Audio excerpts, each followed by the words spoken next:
नमस्कार दोस्तों, मेरा नाम डॉक्टर गुंजन है। मैं प्रैक्टिसिंग नॉन इन्वेजिव कार्डियोलॉजिस्ट हूँ ग्रेटर नोएडा के अंदर। आज हम बात करेंगे हॉल्टर मॉनिटरिंग क्या होती है और इसका कब इस्तेमाल होना चाहिए और इसके क्या परिणाम होते हैं और इससे हम क्या डिसीजन हमें लेने में मदद मिलती है।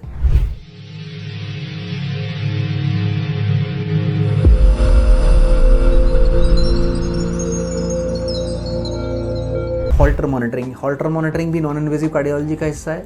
हॉल्टर मॉनिटरिंग हम कब करते हैं?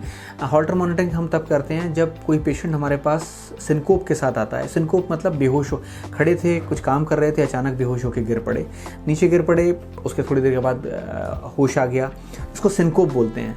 तो सिनकोप के कई सारे कारण होते हैं। नॉर्मली एल्डरली पेशेंट में अगर सिनकोप हो रहा है तो ईसीजी से आप कई बार चीज़ें क्लियर नहीं होती, क्या वो इवेंट क्या हुआ ये हमें पता नहीं चलता। वो आते हैं, आप ईसीजी करेंगे, ईसीजी बिल्कुल नॉर्मल मिलती है।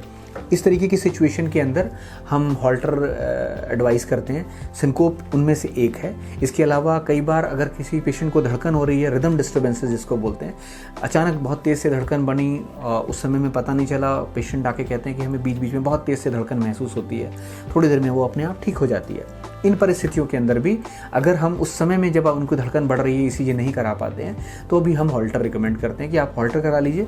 24 घंटे का से लेके 72 घंटे तक की रिकॉर्डिंग होती है। उसमें कोई भी इवेंट ऐसा आ रहा होगा तो वो उसके पिक होने की या उसके पकड़ में आने की गुंजाइश ज़्यादा होती है।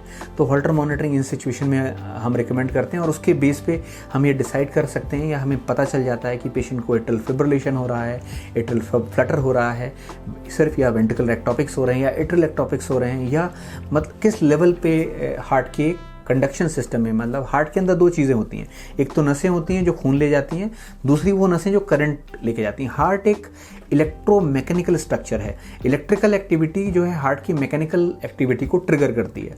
इलेक्ट्रिकल एक्टिविटी जनरेट होती है, उससे हार्ट के अंदर एक मसल का कॉन्ट्रैक्शन जनरेट होता है, यानी मैकेनिकल एक्टिविटी जनरेट होती है। तो हॉल्टर प्राइमरली इलेक्ट्रिकल जो एक्टिविटी है हार्ट की, उसके अंदर कहीं गड़बड़ हो रही है तो उसको पकड़ने के लिए हमें काम आता है और उसके अकॉर्डिंगली जैसी रिपोर्ट आती है उसके हिसाब से हम मरीज़ को डिसाइड कर सकते हैं कि हमें इनको दवाइयों पे छोड़ना है या इनको हमें पेसमेकर लगाना है या हमें कार्डियक डिफिब्रिलेटर की ज़रूरत है। ये हम उसको देख करके हम डिसाइड कर पाते हैं। तो हॉल्टर मॉनिटरिंग इस तरीके की सिचुएशन में हम रिकमेंड करते हैं।